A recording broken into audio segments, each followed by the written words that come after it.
है। और दूसरा सुनिए, ये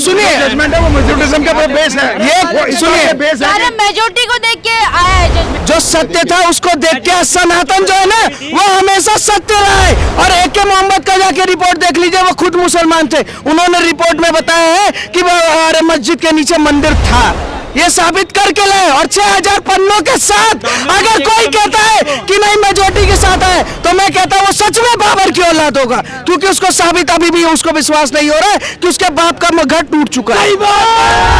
कि भारत में अगर सबसे बड़ा कोई घोटालेबाज रहा है तो गांधी परिवार से निकालेंगे, तो मुलायम सिंह को लेकर यहाँ तक को लेकर सारा का सारा डेटा में घोटालेबाजी करना। 2014 से पहले इस देश में रेलवे के बाद सबसे ज्यादा जमीन है वक्फ बोर्ड के पास। उस जमीन पर कितने हॉस्पिटल बने, कितना रेलवे का, कितना स्कूल बना, कितने बना मैं बताता हूँ, मदरसा बना तो मजार बने, ये सब बने। राम विरोधी की बात नहीं है, बात यह है कि जिस तरह से प्रचार किया जा रहा है, जिस तरह से प्रचार किया जा रहा है वो तकलीफ दे है। उसमें सारे प्रश्न दबा दिए गए हैं, उसमें हर तरह की चीजें दबा दी गई हैं।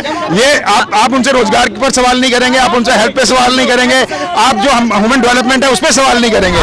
मतलब आने वाले टाइम में राम ही सब कुछ। आपने खुद ही कहा कि मोदी जी के आने के बाद से आप बेरोजगार हो। हाँ, तो मोदी जी की जो नीतियां हैं, जिसमें नोटबंदी की गई थी, जिसमें लॉकडाउन लगाया गया था, वो कारण है, बहुत से लोगों के बेरोजगार होने का कारण है। आज जो माहौल बना दिया गया है राम मंदिर को लेके, ऐसा सोमनाथ के मंदिर का नहीं था ना। सुनिए, आधा देश मंदिरों का दिया हुआ खाता है, मंदिरों से बनता है हॉस्पिटल, मंदिरों से बनता है क्या नाम है सड़कें। अगर नहीं विश्वास है तो संविधान में 25 एक्ट देख ले जाके।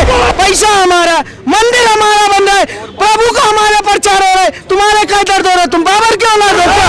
इतना एक्साइटेड होने की बात नहीं है, ठीक है। बेसिक आप पहले हमारा जो बेसिक है, रोजगार है, महंगाई है ना, इस सब पे भी हम डिबेट कर, ठीक है। राम सबके है, राम सब में है, राम मंदिर होना चाहिए। और सुने ना, लेकिन दिक्कत क्यों हो रही है?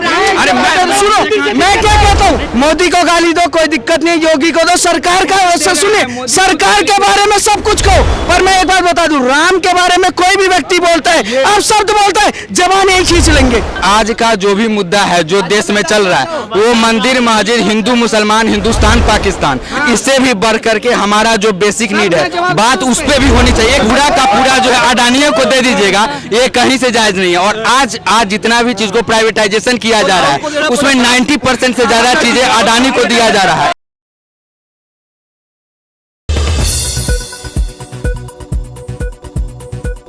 बिहार के लालू प्रसाद को बेटा कितना रोजगार दे रहे हैं? आपको बिहार के लालू प्रसाद यादव बेटा ये तुलना करता हूँ मैं आपको, अब नहुआ फील्ड भी गए वो। ये क्या बोल रहे हैं? मुझे तेजस्वी यादव जैसे बता रहे हैं। तेजस्वी यादव की इनसे बहुत ज्यादा वैल्यू है। वो अगर वो आपको भाषण देने आ जाए ना, आपके साथ प्रेस कॉन्फ्रेंस करने आ जाए, आपको सबको हटाना पड़ेगा, आपको सबको हटाना पड़ेगा। और ये मेरी तुलना कर रहे हैं तेजस्वी यादव से। इसका मतलब क्या है कि मैं तेजस्वी यादव जैसा हूँ? बस ये कह रहे हैं तू क्यों तुलना कर रहे हैं? क्योंकि राम विरोधी तो लालू का बेटा भी बन रहा है ना अभी टाइम में, ये भी तो राम विरोधी है, तो इसको लालू को मान सकते हैं हम। सही बात है, राम विरोधी है। देखिए, राम विरोधी की बात नहीं है, बात यह है कि जिस तरह से प्रचार किया जा रहा है, जिस तरह से प्रचार किया जा रहा है वो तकलीफ दे है। उसमें सारे प्रश्न दबा दिए गए हैं, उसमें हर तरह की चीजें दबा दी गई हैं। ये आप उनसे रोजगार पर सवाल नहीं करेंगे, आप उनसे हेल्थ पे सवाल नहीं करेंगे, आप जो ह्यूमन डेवलपमेंट है उस पर सवाल नहीं करेंगे। आप ये बताओ, राम राम राम राम और कुछ नहीं है। आप ये बताओ, क्या भारत में राम सब कुछ होगा? मतलब आने वाले टाइम में राम ही सब कुछ। आप ये बताओ, आप बीजेपी की तरफ हो कांग्रेस की? मैं देखिए, ये सवाल नहीं है कि आप किस जवाब दो ना। तो आप इसका मतलब है राम का तब आप मान रहे हैं कि आप बीजेपी की तरफ? कौन आपको रोजगार देगा? अगर बीजेपी रोजगार नहीं दे रही तो कौन रोजगार देगा? फिर रोजगार आपने ये चीज आप लाइए ना। आप देखिए, कहने को जी यहाँ बहुत एम्स बन रहे हैं, पर हेल्थ कहाँ है? आपने खुद ही कहा कि मोदी जी के आने के बाद से आप बेरोजगार हो गए। हाँ, तो मोदी जी की जो नीतियां हैं, जिसमें नोटबंदी की गई थी, जिसमें लॉकडाउन लगाया गया था, वो कारण है, बहुत से लोगों के बेरोजगार होने का कारण है, सिर्फ मेरा नहीं है। चाचा जी चाहते हैं राहुल बाबा आए, आलू का सोना बनाए, इनके घर में 5 किलो आलू जाए, यही सोना बना कर रोजगारी दूंगे। आलू से सोना किसने बनाया था? ये तो इसका मोदी जी के लिए राहुल जी जो है सूरत में वो चीज बताए हुए थे। और आपको मालूम होना चाहिए कि सोमनाथ का मंदिर किसने बनवाया था? सोमनाथ के मंदिर के लिए इस तरह से तो प्रचार नहीं किया गया था ना। चलो सोमनाथ का मंदिर जो है ठीक है बनाया गया था, लेकिन ऐसा जो आज जो माहौल बना दिया गया है राम मंदिर को लेके, ऐसा सोमनाथ के मंदिर का नहीं था ना। सुनिए, आधा देश मंदिरों का दिया हुआ खाता है, मंदिरों से बनता है हॉस्पिटल, मंदिरों से बनता है क्या नाम है सड़कें। अगर नहीं विश्वास है तो संविधान में 25 एक्ट देख ले जाके। और ये लोग कहते हैं, सुनिए, ये लोग कहते हैं, दूसरा मैं जवाब देता हूँ, पैसा हमारा, मंदिर हमारा बन रहा है, प्रभु का हमारा प्रचार हो रहा है, तुम्हारे क्या दर्द हो रहा है, तुम बाबर क्यों ना रोको? मंदिर बनने से देखिए ना, ये तो आपका बहस का डिबेट है कि तुम बाबर की औलाद हो। तुम अगर इस तरह से बहस करेंगे तो फिर मतलब क्या इसका लेकिन ये कह रहे हैं कि राम मंदिर पे क्यों बात की जा रही है? बात करनी तो महंगाई और बेरोजगारी पे है ना। मैं कह रहा हूँ महंगाई और बेरोजगारी पे आप डिबेट करते, फैक्ट टू फैक्ट करेंगे, ये चर्चा करेंगे मेरे साथ फैक्ट टू फैक्ट। अगर ये भागे तो मैं बाबर की औलाद साबित कर दूंगा। सुनिए, मैं बताता हूँ, सुनिए, इनका जो प्रियम्बल होता है ना, मतलब डिबेट से शुरू करना कि मैं से बाबर की औलाद साबित कर दूंगा, ये बाबर की औलाद है, तो यही बता रही है कि वो डिबेट के चैलेंज एक्सेप्ट कीजिए अगर आप गलत नहीं हो। आप इनसे इंटरव्यू ले लीजिए, ज्यादा अच्छा। सुनिए, अब आपके पास बोलने को कुछ नहीं है ना। महंगाई और बेरोजगारी पे चर्चा करते हैं। सुनिए, महंगाई और बेरोजगारी पे चर्चा करते हैं। 2014 से पहले जो बेसिक सैलरी होती थी 7,856 रुपए होता था। 2014 के बाद आज 2023 में है 14,846 रुपए सैलरी है। Double salary. सुनिए, डबल। और सुनिए, नीति आयोग का जो डेटा उसमें 1.5 करोड़ से ज्यादा पीएफ खुले हुए हैं, 14 करोड़ से ज्यादा लोगों ने अपना स्वयं का रोजगार स्टार्ट किया, सरकार से लोन लेकर स्टार्टअप। अब ये कह रहे देश में बेरोजगारी महंगाई। और सुनो एक सेकंड, अगर देश में महंगाई और बेरोजगारी है तो विपक्ष क्यों आंदोलन खड़े नहीं करता? क्यों विपक्ष ईडी और सीबीआई के सामने जा रहा है? खड़ा करे ना। महंगाई और बेरोजगारी नहीं है, पता क्यों? इनका सुनो, इनका दर्द कहाँ है? इनका दर्द कहाँ? इनका दर्द दिखाओ। नोटबंदी के बाद जो आतंकवादी फंडिंग इनके अकाउंट में आता था ना, वो बंद हो गया। नहीं, ये फैक्ट है कि नोटबंदी के बाद आतंकवाद की फंडिंग बंद हो गई है, ये फैक्ट है क्या? ये सच्चाई है? भारत में 2.5 लाख से ज्यादा एनजीओ को बैन किया गया है, एक एनजीओ इनका भी होगा उसमें। नोटबंदी के बाद कितना % पैसा वापस आया है ये आपको पता होगा। वो आरबीआई का डाटा है, 99.8% पैसा रिटर्न आ गया था, ठीक है।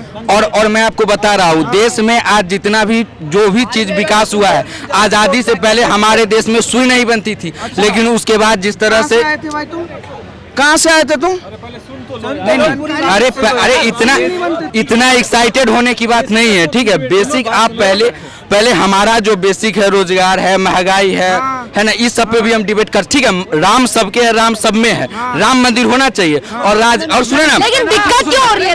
अरे सुनो, मैं क्या कहता हूँ, सुनो मैं क्या कहता हूँ कि देखिए, सुनिए, मोदी को गाली दो कोई दिक्कत नहीं, योगी को दो, सरकार का सुनिए, सरकार के बारे में सब कुछ कहो, पर मैं एक बात बता दूं, राम के बारे में कोई भी व्यक्ति बोलता है, आप शब्द बोलता है, जबान एक खींच लेंगे। आपको दिक्कत नहीं है, आप खुश है राम।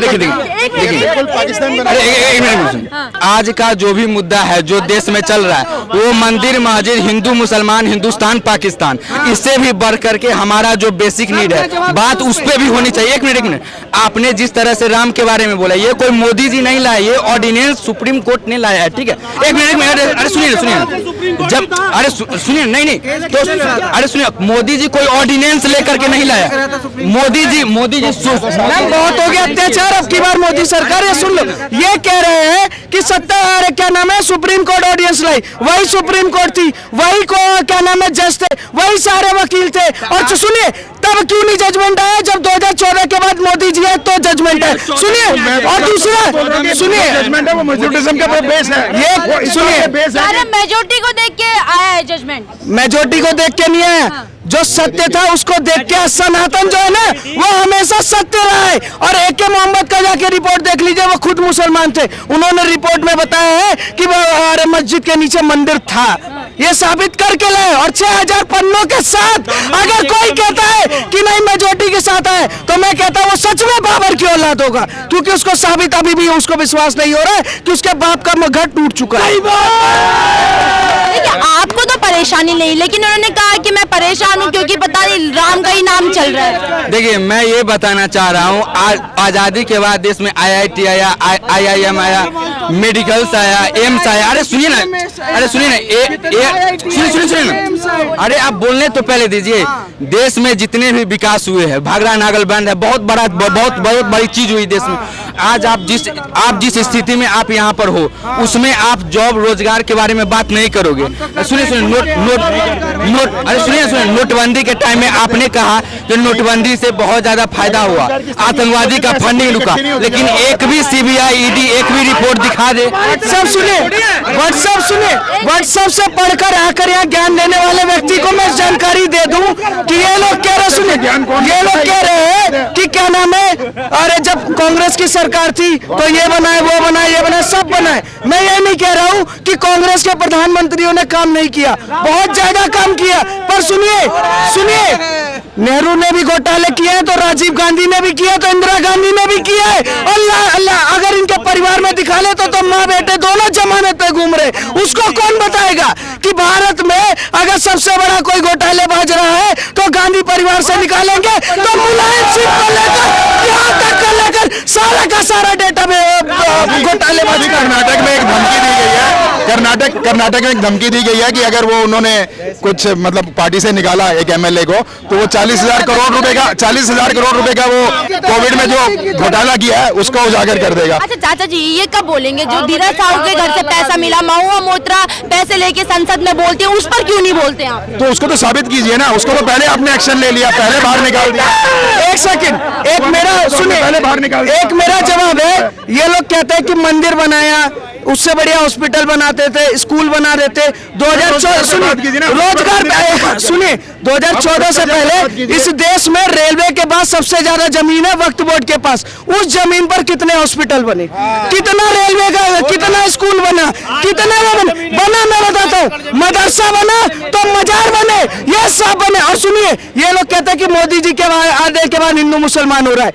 25 एक्ट उठाते हैं, उसके बाद 28 उठाते, 38 उठाते, 30 उठाते, उसके बाद हज पे सब्सिडी उठाते, वक्फ बोर्ड उठाते, मुस्लिम पर्सनल लॉ बोर्ड उठाते और PCT बिल पे चलते। और सारे के सारे को लेके चलोगे तो हर नेता अपने आप को मुस्लिम नेता घोषित करने में कोई कस नहीं छोड़ा। और ये लोग कह रहे हैं कि सबका साथ सबका विश्वास जो कह रहा है वो हिंदू मुसलमान करता है। क्या भांग का क्या है ये लोग?